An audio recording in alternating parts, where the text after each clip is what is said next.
ધોરણ 11 વિષય account chapter number 2 વ્યવહારોની બી અસર અને ખાતાના પ્રકાર. આના વિશે આજે આપણે અભ્યાસ કરવાનો છે. તો સૌથી પહેલા ખાતાના પ્રકારો.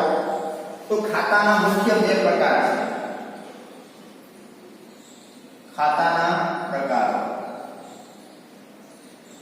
ખાતાના મુખ્ય બે પ્રકાર છે. ક્યાં ક્યાં? તો કે એક તો આવે વ્યક્તિના ખાતા. વ્યક્તિના ખાતા અને બીજો પ્રકાર આવે બિન વ્યક્તિના ખાતા. બિન વ્યક્તિના ખાતા. વ્યક્તિના ખાતા અને બિન વ્યક્તિના ખાતા. તો બિન વ્યક્તિના ખાતા છે એના પાછળ બે પ્રકાર પડે છે. ક્યાં ક્યાં? તો કે માલ મિલકતના ખાતા. માલ મિલકતના ખાતા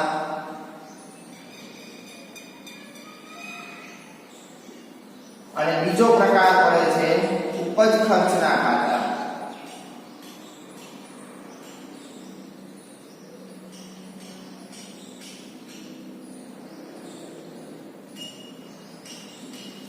તો ખાતાના કેટલા પ્રકાર પડે છે? તો કે બે પ્રકાર, એક વ્યક્તિ ખાતા અને બિન વ્યક્તિ ખાતા.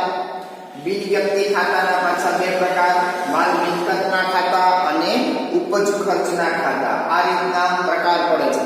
હવે આપણે જોઈએ તો કે વ્યક્તિ ખાતામાં કેનો સમાવેશ થાય, માલ મિલકતના ખાતામાં કેનો સમાવેશ થાય, ઉપજ ખર્ચના ખાતામાં કેનો સમાવેશ થાય. સૌથી પહેલા જોઈએ તો કે વ્યક્તિના ખાતામાં કેનો સમાવેશ થાય? તો કે જીવંત વ્યક્તિ.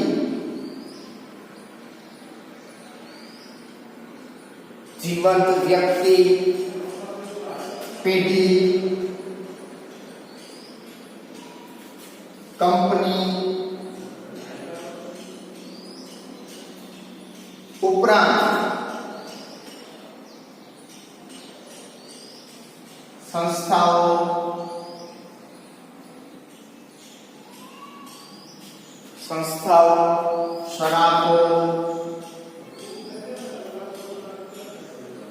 શરાબો, બેંકો વગેરેનો સમાવેશ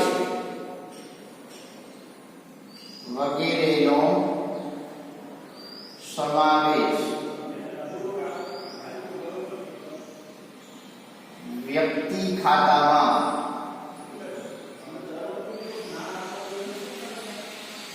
થાય છે. વ્યક્તિ ખાતામાં થાય છે. વ્યક્તિ ખાતામાં કેનો સમાવેશ થાય? તો કે જીવંત વ્યક્તિ. જીવંત વ્યક્તિ કેને કહેવાય? તો જીવંત વ્યક્તિ એટલે આપણે બધા આવી જાય એમાં. મયુરનું ખાતું, ઈશિતાનું ખાતું વગેરે. જે વ્યક્તિ જીવંત છે એ બધી વ્યક્તિના ખાતા. પછી પેઢી, કોઈ પણ ધંધાનું નામ લખેલું હોય, દાખલા તરીકે નોવેલ્ટી ફર્નિચર પેઢી છે તો એ પણ વ્યક્તિ ખાતામાં સમાવેશ થશે. કંપની તો કે રિલાયન્સ ઇન્ડસ્ટ્રીઝ, અદાણી, આ જે બધી કંપનીઓ છે, ઇફકો, આ જે કઈ કંપનીઓ છે આ બધી પણ કેમાં આવશે? વ્યક્તિમાં. કોઈ પણ સંસ્થાઓ ઘણી બધી હોય, સેવાભાવી સંસ્થાઓ, શૈક્ષણિક સંસ્થાઓ. દાખલા તરીકે શૈક્ષણિક સંસ્થામાં જોઈએ તો કે કનેરિયા સ્કૂલ, વિવેકાનંદ સ્કૂલ, આ બધી એવી શૈક્ષણિક સંસ્થાઓ. સરાફી પેઢીઓ, નાણાંની આપણે કરતી જે પેઢીઓ છે પેઢીઓ. બેંકો, SBI, bank of Baroda, Dena bank, HDFC bank, ICICI bank, આ બધી બેંકો, આ બધી વસ્તુનો સમાવેશ કેમાં થશે? તો કે વ્યક્તિઓના ખાતામાં થાય છે. ત્યાર પછી આપણે જોઈએ તો કે માલ મિલકતમાં કેનો સમાવેશ થાય? તો કે ધંધામાં જે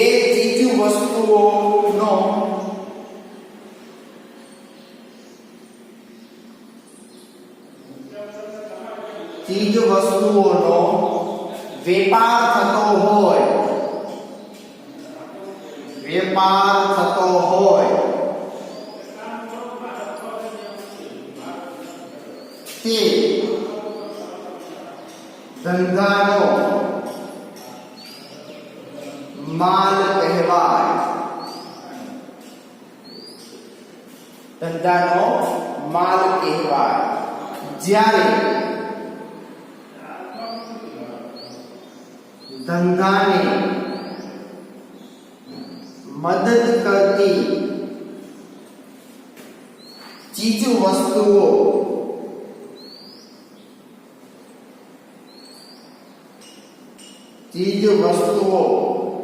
જેવી કે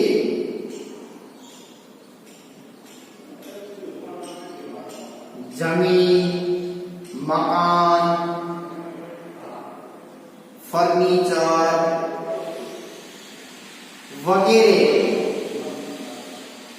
વગેરે મિલકતોના ખાતા કહેવાય. મિલકતોના ખાતા કહેવાય. આપણે ધંધામાં જે ચીજ વસ્તુ કોઈ પણ પ્રકારનો ધંધો કરતા હોય એ ધંધાની અંદર આપણે જે ચીજ વસ્તુઓનો વેપાર કરતા હોય એને આપણો માલ કહેવાશે. અને જે ચીજ વસ્તુ આપણને ધંધામાં મદદ કરતી હોય એને બધાને આપણે શું કહેવાય? મિલકતો તરીકે ઓળખવામાં આવે છે. જે ચીજ વસ્તુનો આપણે ધંધો કરતા હોય, દાખલા તરીકે જોઈએ તો કે આપણે કાપડનો ધંધો કરીએ છીએ તો આપણે જે કંઈ પણ ધંધામાં વેચવા માટે કાપડો લઈને આવ્યા છે અથવા તો રેડીમેડ કપડાનો ધંધો કરીએ છીએ તો એ રેડીમેડ કપડા જે આપણે ધંધામાં વેચવા માટે લઈ આવ્યા છીએ એ બધી વસ્તુ આપણો માલ કહેવાશે. અને એ ધંધામાં જે આપણને મદદરૂપ થાય છે, દાખલા તરીકે જોઈએ તો કે ધંધો કરવા માટે સૌથી પહેલા જમીન ને મકાન જોઈએ કે દુકાન. જમીન ઉપર દુકાન બનાવવી પડે. દુકાન, જમીન, મકાન થયું. પછી એ કાપડો રાખવા માટે ફર્નિચર જોઈએ. આપણે કાપડનો ધંધો કરતા હોય તો ફર્નિચરમાં વ્યવસ્થિત ગોઠવીને રાખવાનું હોય, એનો ઢગલો કરીને રાખતા નથી. તો આ બધી વસ્તુ આપણને ધંધો કરવા માટે ઉપયોગી થાય છે, મદદરૂપ થાય છે. જમીન, મકાન, ફર્નિચર વગેરે. તો જે વસ્તુનો આપણે વેપાર કરીએ છીએ એને આપણો માલ કહેવાય. જે વસ્તુઓ આપણને ધંધામાં ખરીદ વેચાણ કરવા માટે મદદરૂપ થાય છે એને આપણે શું કહેવાય? મિલકતો તરીકે ઓળખવામાં આવે છે. ત્યાર પછી જોઈએ તો કે ઉપજ ખર્ચ. ઉપજ ખર્ચના ખાતામાં જોઈએ તો કે જે ખાતા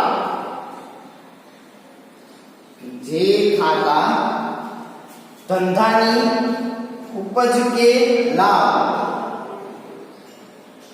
ધંધાની ઉપજ કે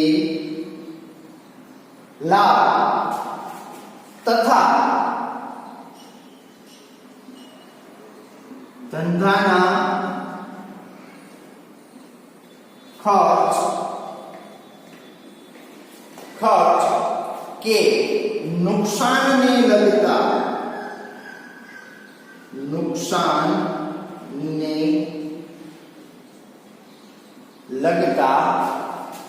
હોય તેને ઉપજ ખર્ચના ખાતા કહેવાય.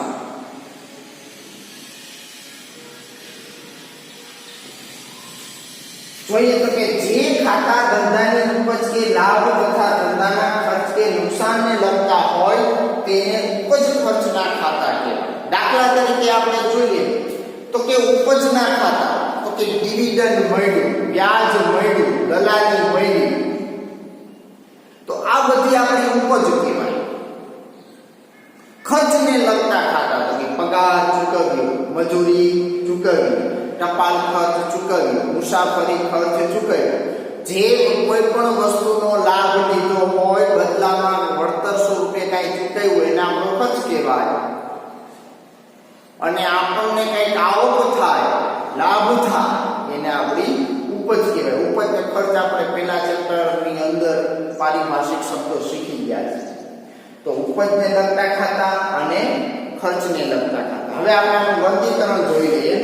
તો કે વ્યક્તિ ખાતામાં કેનો સમાવેશ થાય, ઉપજ ખર્ચ ખાતામાં કેનો સમાવેશ થાય,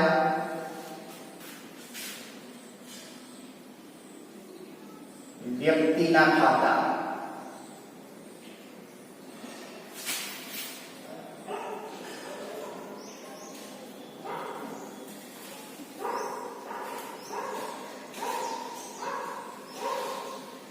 માલ મિલકતના ખાતા,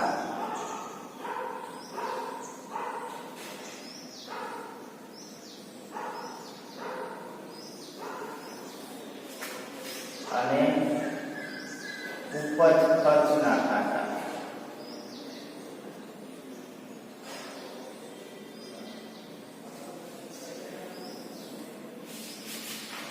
ત્રણેય ખાતાઓનું વર્ગીકરણ જોઈએ આપણે કે વ્યક્તિના ખાતામાં કેનો સમાવેશ થાય, માલ મિલકતના ખાતામાં કેનો સમાવેશ થાય.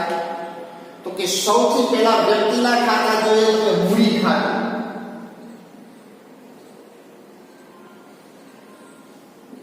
મૂડી ખાતું માલિક ધંધાને કઈ પણ વસ્તુ આપે એટલે માલિક આપતા થાય ત્યારે હંમેશા મૂડી ખાતું હોય. મૂડી ખાતું માલિકનું ખાતું કહેવાય. તો માલિક છે કેમાં આવે, જીવંત વ્યક્તિની અંદર આવશે. એટલા માટે એ વ્યક્તિ ખાતામાં એનો સમાવેશ થાય. ત્યાર પછી જોઈએ તો કે ઉપાડ ખાતું. ઉપાડ ખાતું, ઉપાડ પણ કોણ કરશે તો કે ધંધાનો માલિક કરશે. જેમ લઈ આવે તો મૂડી કહેવાય. ધંધાનો માલિક ધંધામાંથી પોતાના અંગત ઉપયોગ માટે કોઈ પણ વસ્તુ ધંધામાંથી લઈ જાય તો એને ઉપાડ તરીકે ઓળખવામાં આવે છે. તો ઉપાડ ખાતું પણ ઉપાડ કોણ કરશે, ધંધાનો માલિક. માલિક કેમાં આવ્યો તો કે જીવંત વ્યક્તિમાં આવ્યો, એટલે ઉપાડ ખાતું. તો આ પણ છે કેમાં આવશે, વ્યક્તિમાં આવશે. ત્યાર પછી જોઈએ તો કે દેવાદારનું ખાતું. દેવાદારનું ખાતું, દેવાદાર કયો કે ગ્રાહક કયો, ગ્રાહકનું ખાતું. આ બે નામ એક જ. દેવાદાર કે ગ્રાહક, કોઈ પણ વ્યક્તિને આપણે માલ ઉધાર આપ્યો છે તો એ વ્યક્તિ આપણો દેવાદાર છે. કારણ કે વ્યક્તિને જ આપ્યું તો દેવાદાર પણ કેમાં આવશે, વ્યક્તિ ખાતામાં આવશે. ત્યાર પછી જોઈએ તો કે લેણદાર. લેણદારનું બીજું નામ છે વેપારી. વેપારીનું ખાતું. લેણદારનું ખાતું કયો અથવા તો વેપારીનું ખાતું કયો, બંને એકમાં જ આવશે. કોઈની પાસેથી આપણે ઉધાર માલ લઈને આવ્યા તો વ્યક્તિ આપણો લેણદાર છે. એ પણ વ્યક્તિ છે, એ પણ વ્યક્તિના ખાતામાં સમાવેશ થાય છે. ત્યાર પછી દેવાનું ખાતું. દેવાનું ખાતું, દેવું કેને દેવાના છે તો કે વ્યક્તિને દેવાના છે, એટલે એ પણ વ્યક્તિ ખાતામાં આવશે. ત્યાર પછી લેણાનું ખાતું. લેણાનું ખાતું આ પણ વ્યક્તિ ખાતામાં સમાવેશ થશે. ત્યાર પછી લેણી હુંડીનું ખાતું. લેણી હુંડીનું ખાતું, દેવી હુંડીનું ખાતું,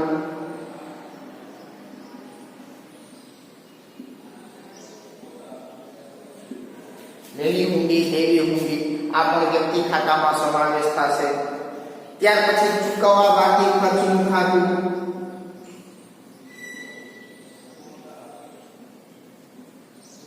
ખર્ચનું ખાતું,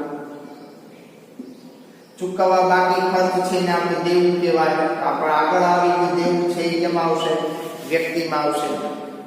ત્યાર પછી જોઈએ તો કે અગાઉથી ચૂકવેલ ખર્ચનું ખાતું. અગાઉથી ચૂકવેલ ખર્ચનું ખાતું. અગાઉથી ચૂકવેલ ખર્ચ આપણું લેણું કહેવાય, એટલે આ પણ વ્યક્તિ ખાતામાં સમાવેશ થશે. ત્યાર પછી આપણે અગાઉથી ચૂકવેલ ખર્ચ પછી જોઈએ તો કે મળવા બાકી આવકનું ખાતું, મળવા બાકી આવકનું ખાતું, આને પણ આપણું લેણું કહેવાય. પછી અગાઉથી મળેલ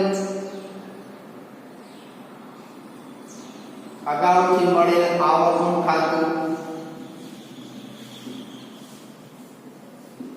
જેને આપણે દેવું કહેવાય, આ પણ વ્યક્તિ ખાતામાં સમાવેશ થાય છે. આ ઉપરાંત બધી વ્યક્તિઓ જોઈએ તો કે જીવત વ્યક્તિ, પેઢી, કંપની, સંસ્થાઓ, સરાફો, બેંકો, આ બધા છે કેવા આવશે? વ્યક્તિ ખાતામાં સમાવેશ થાય છે. આ ઉપરાંત જે કાંઈ પણ વસ્તુ બધી આવે છે તો કે જીવંત વ્યક્તિ, ઈશિતાનું ખાતું, રાજનું ખાતું, યશનું ખાતું, મયુરનું ખાતું, પેઢી, નોવેલ્ટી ફર્નિચર, ટીપટોપ ફર્નિચર, જનતા સ્ટોર્સ, એનકે બ્રધર્સ, આ બધી છે પેઢીઓ કહેવાય. Company, Reliance, Adani group, Esha, આ બધી કંપનીઓ કહેવાય. સંસ્થાઓ, શૈક્ષણિક સંસ્થાઓ, મેં હમણાં કીધું કનેરિયા સ્કૂલ છે, વિવેકાનંદ હાઈસ્કૂલ છે, આ બધી સંસ્થાઓ કહેવાય. શરાબી પેઢીઓ, નાણાંની આટલે કરતી પેઢીઓ, આપણને શરાબી શબ્દ ઉપયોગ કરેલો હશે. બેંકો, Dena bank, bank of Baroda, SBI, HDFC, ICICI bank, Axis bank, આ બધીનો સમાવેશ છે વ્યક્તિ ખાતામાં, એનો સમાવેશ થશે. ત્યાર પછી આપણે જોઈએ તો કે માલ મિલકતના ખાતા. માલ મિલકતના ખાતામાં કેનો સમાવેશ થાય? તો કે માલ મિલકતના ખાતામાં સૌથી પહેલા જોઈએ આપણે માલના ખાતા.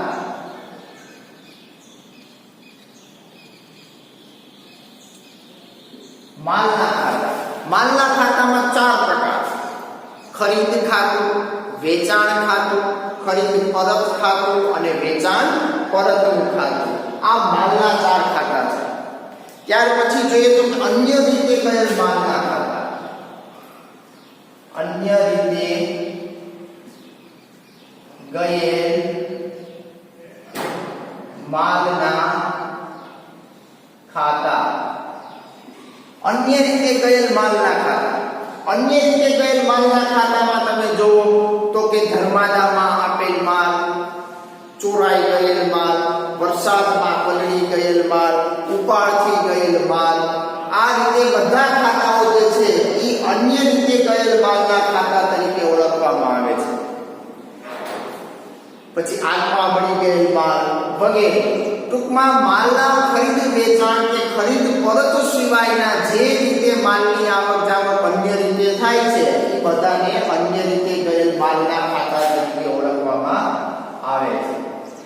ત્યાર પછી આપણે જોઈએ તો કે તમામ મિલકતના ખાતા. મિલકતોના ખાતા. મિલકતોના ખાતાની અંદર તમે જુઓ તો કે જમીનનું ખાતું, મકાનનું ખાતું, યંત્ર ખાતું, ફર્નિચર ખાતું, રોકડ ખાતું, આ બધા છે એ મિલકતોના ખાતામાં સમાવેશ થાય છે. તો આ માલ મિલકતના ખાતા. ત્યાર પછી આપણે જોઈએ તો કે ઉપજ ખર્ચના ખાતા.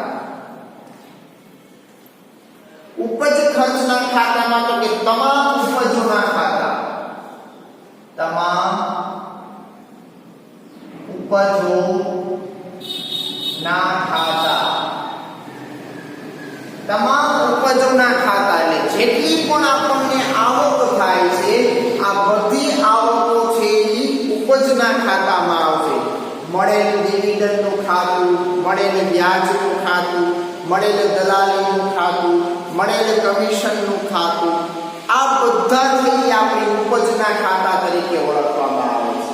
ત્યાર પછી લાસ્ટમાં છે ને જોઈએ તો કે તમામ ખર્ચના ખાતા. તમામ ખર્ચના ખાતા. ખર્ચના ખાતામાં કેમ તો કે ચૂકવેલો પગાર, ચૂકવેલું કમિશન, ચૂકવેલી દલાલી, ચૂકવેલ વ્યાજ, ચૂકવેલ બેંક ઓવરડ્રાફ્ટનું વ્યાજ, ચૂકવેલ મજૂરી, આ કોઈ પણ વસ્તુ આપણે જે ચૂકવેલી છે એનો સમાવેશ કેમાં થાય? ખર્ચના ખાતામાં થાય. તો આ રીતે આપણે ખાતાના પ્રકારો શીખ્યા. ખાતાના મુખ્ય બે પ્રકાર છે, વ્યક્તિ ખાતા, બિન વ્યક્તિ ખાતા. બિન વ્યક્તિ ખાતામાં બે પ્રકાર પાછા, માલ મિલકત અને ઉપજ ખર્ચ. વ્યક્તિ ખાતામાં સમાવેશ થયેલો જીવંત વ્યક્તિ, પેઢી, કંપની ઉપરાંત સંસ્થાઓ, સરાફો, બેંકો વગેરે બધી વ્યક્તિ ખાતામાં સમાવેશ થશે. પછી જે ચીજ વસ્તુનો આપણે વેપાર કરતા હોય એને આપણો માલ કહેવાય અને જે મદદરૂપ થાય છે વેપાર કરવા માટે એને આપણી મિલકત કહેવાય. અને જે ઉપજને લાભ થતો હોય જેનાથી એ આપણી ઉપજના ખાતા, અને જેને ખર્ચ અને નુકસાનને લગતા હોય તેને ઉપજ ખર્ચના ખાતા તરીકે ઓળખવામાં આવે. પછી આપણે વર્ગીકરણ જોયું હતું કે વ્યક્તિ ખાતામાં કેનો સમાવેશ થાય, માલ મિલકતમાં કેનો સમાવેશ થાય અને ઉપજ ખર્ચ ખાતામાં કેનો સમાવેશ થાય. તો ખાતા આગળના વિડીયોમાં આપણે ખાતા ગોખતા શીખ્યા. હવે આપણે ખાતાના પ્રકાર ઓળખતા શીખવાનું છે. આ ઓળખતા શીખી ગયા આપણે, પછી આગળ નેક્સ્ટ વિડીયોની અંદર આપણે આગળનો ટોપિક